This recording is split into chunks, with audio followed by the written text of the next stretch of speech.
Hey guys, welcome to our weekly Bible study. We're so glad to have you again this week. I'm John Evans. I'm the executive pastor at Light Point. I'm here again this week with our lead pastor, Gabe Ross.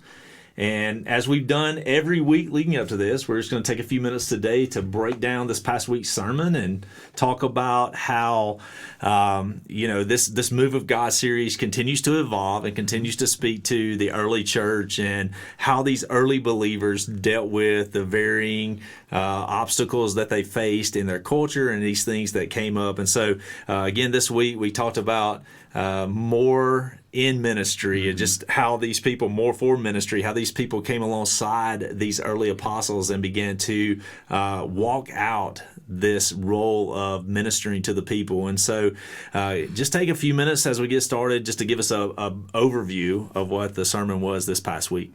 Yeah, we talked about the idea of more for ministry. So the church is growing, and you'd alluded to it in one of your messages too, that Luke gets to this place. He's a very detailed man because he's a doctor. He's trained to be very detailed. He gets to the place where he numbers the people who are coming to faith in Christ to the point where he can't number them. He just has a whole bunch of them, right? It's just a bunch of people. Yeah. So it's growing to this place that you just don't have enough people who are in positions or roles, and I hesitate to say leadership, but it is leadership, but roles within the growing church to be able to take on different sections of ministry. So this almost feels like a recreation of what Moses went through. Right. And his father-in-law Jethro comes to him and says, you've got too many people to minister to, too many people to care for. Find some people that can care for 10, 50, and 100. Then everybody will receive the care that they need, and you'll be able to continue what God's called you to do. So we get to that section where they call up 7 men to be deacons to care for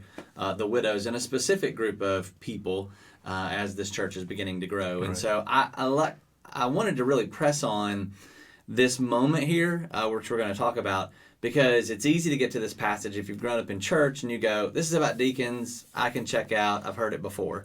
But you know me, I like things in context. Oh, yeah. And I think the context here really matters, and this is such a big moment for this church. Yeah, so just right out of the gate, you started talking about, the church is thriving at this time, right? Mm-hmm. I mean, you just mentioned that, like the number that have come to follow Jesus at this point are multitudes, and then as always happens, right, where there's tremendous momentum and God seems to be working in miraculous ways, right, there is going to be friction at some point, and something's going to happen.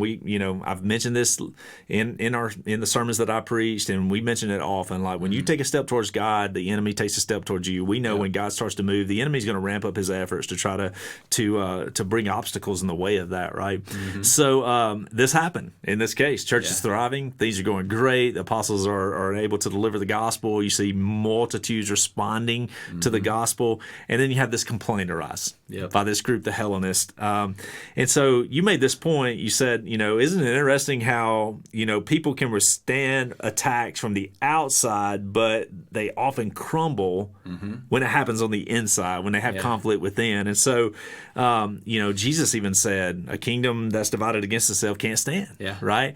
And so you bring up this point when this happens, when this complaint happens, it's a pivotal moment in the life of the church to this point.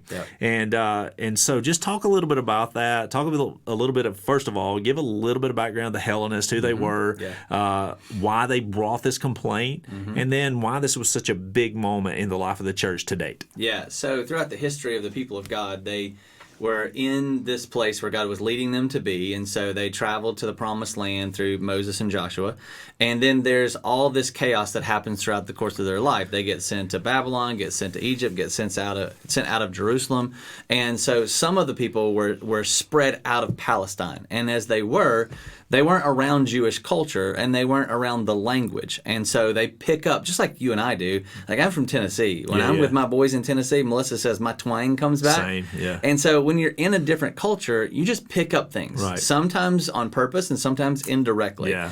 And so the Hellenists are those who had spoken the Greek language. They'd been outside of Palestine, away from Jerusalem a little bit.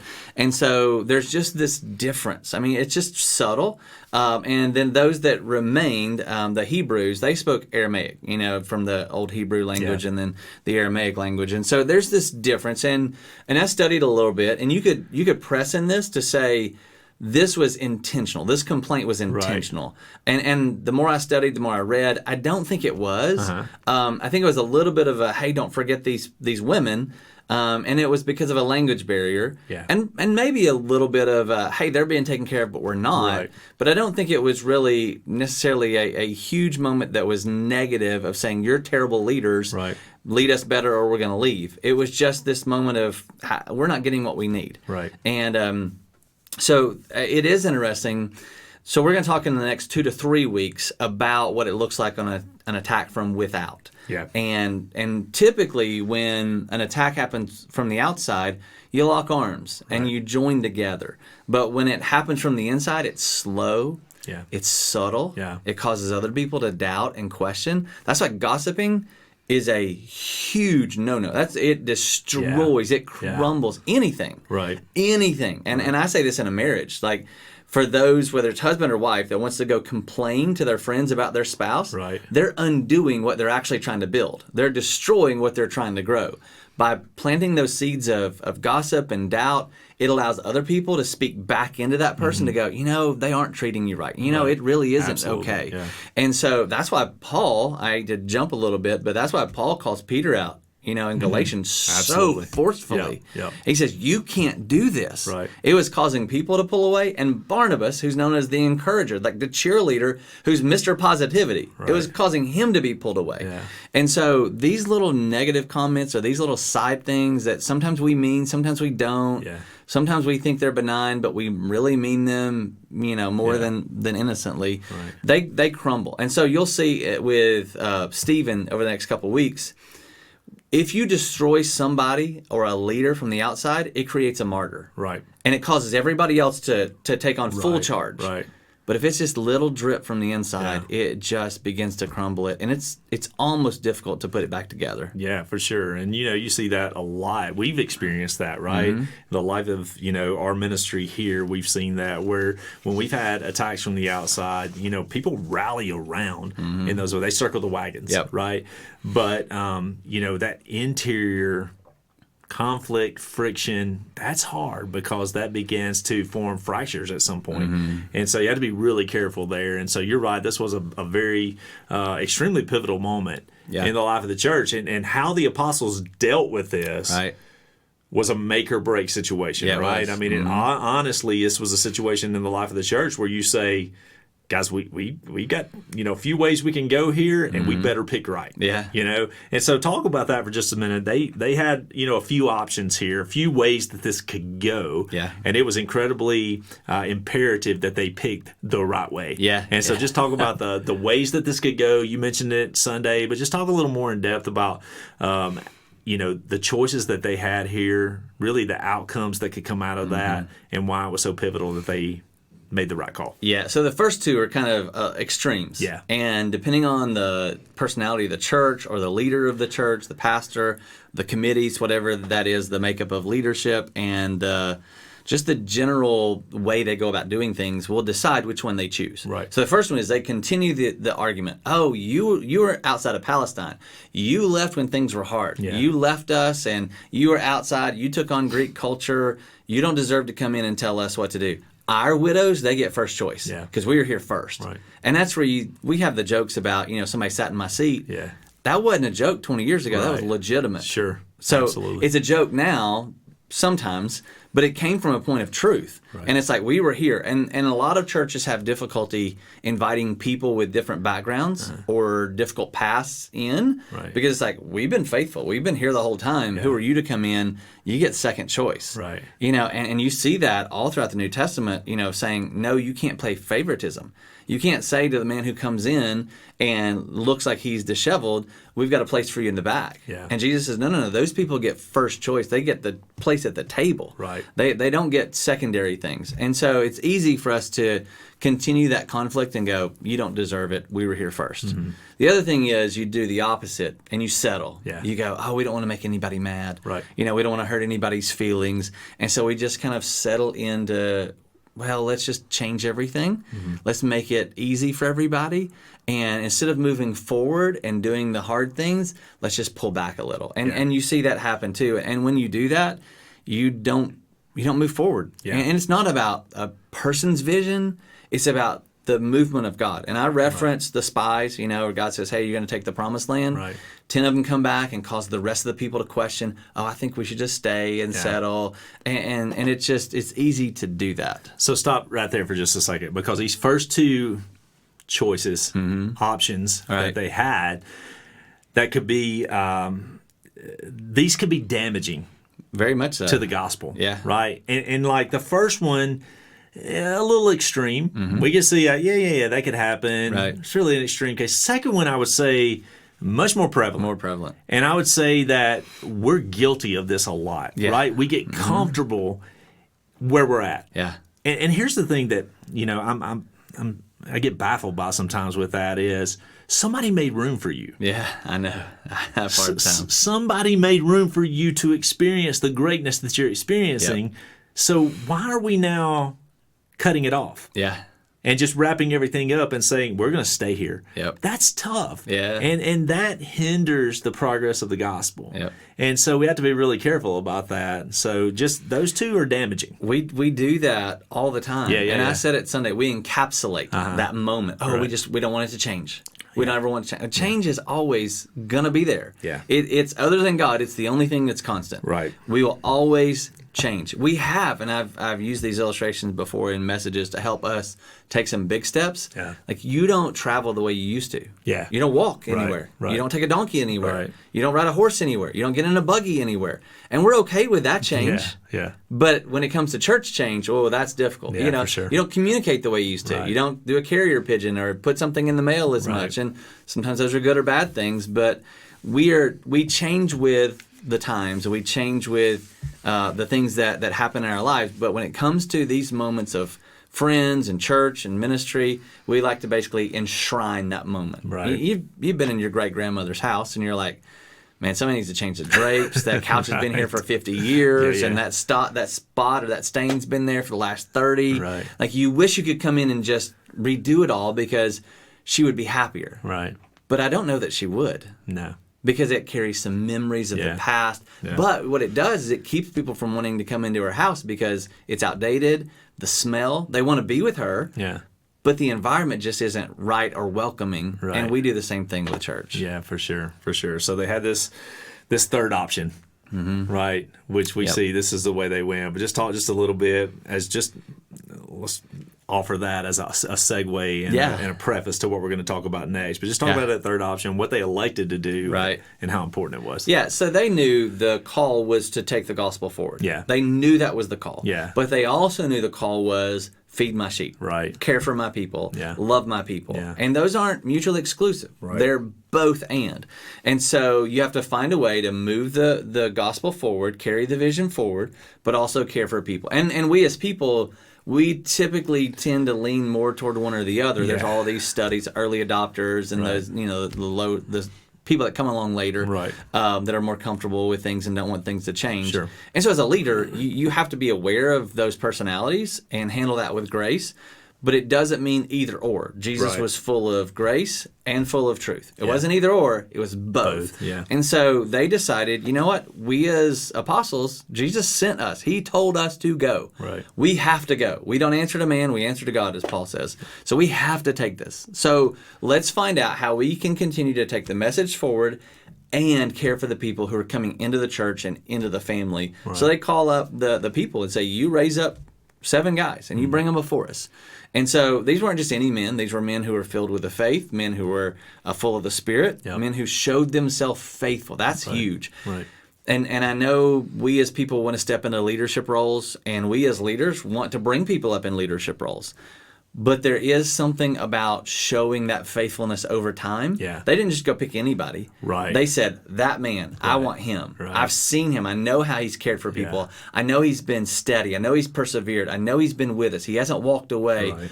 I want those men. Yeah. And I think that's important. It's Sure. not a popularity contest, which is what we turned deacon nomination into for a long time. It's not that. It's finding those who have that ability to serve and to care, who have the gifts that God's given them. Then they displayed faithfulness and say, we want them. And the apostles said, we will approve them together, you say these men, we want them to care for us, and we'll kind of vet who they are in their faith. And they brought them up, and when that happened, it continued to grow and expand. Yeah, and here's what's really cool about that. When you do things that align with God's will, the results are effective, right? And so just brings me to my last point is if you look at this, the whole congregation were good with this. Was pleased. They were pleased. I joke that never happens. Nobody ever says anything in church, a leader from the stage or a committee or whatever, and says, hey, this is what we're going to do, and everybody's happy. Yes. Like, that's never happened except for this point. Right. And so here, they're all in agreement with this, right? They all are pleased. They love the direction. They love what's been suggested here and are all in favor with it. And so we see here that these 7 men are confirmed as deacons, right? This new position that is going to care for the physical needs of the people. So we made that comparison to our deacons. You brought some of our deacons on stage and allowed them to talk about their progression in the role and just the how the role has either surprised them or has maybe scared them at times. And so just these different elements of carrying out the responsibilities of a deacon. So what I want you to talk about in conclusion and in closing today is this. How pivotal is the role of a deacon to ensure the effectiveness of the pastoral and ministerial staff? Yeah, that's good. It's that old phrase, people don't care how much you know till they know how much you care. And so you can't align a people together toward a vision if they don't feel like they're cared for. Right. People are willing to die for things, but they're willing to die for people more so than a vision. And you can get people to buy into a vision, but if they're doing it together, if they feel like they have this camaraderie, they can bring their family with them, they can raise their families together, they can lean on each other, then they're more willing to go forward. And so deacons play that role of caring for people where like you and I are thinking more forward, more vision. What does this look like? Where does God want us to go? How do we structure things? How do we make sure our elders are leading our church spiritually and our stewardship team is leading financially? And all these moving parts and pieces that a lot of people just don't think about. They just want to be cared for. And we want them to be cared for because we have this gift that God's called us to in caring for people. And so there are different ways to do that. You can care for people by providing an environment that helps them grow, and you can care for people physically by taking care of their personal needs. It's hard to do both. It's hard to do both. And so you have different people playing different roles to make sure all of that happens. Like you could sit and somebody could make sure that you have food and water and all those things, and you're good. But if the house around you is decaying and crumbling, you're not going to be good in 20 years. That's right. You will be for the first couple of years. And so you could, that's a terrible analogy, but you could compare that to the structure that's being built by the executive pastoral leadership of making sure the house is safe and secure, and then those inside making sure you're loved and cared for, food, water, all those types of things. And this is such a pivotal moment because it would have determined how they decided to move forward, would have determined whether or not the gospel spread or whether it stayed. Now, eventually it was going to spread because that's God's will and it was going to, but among these people.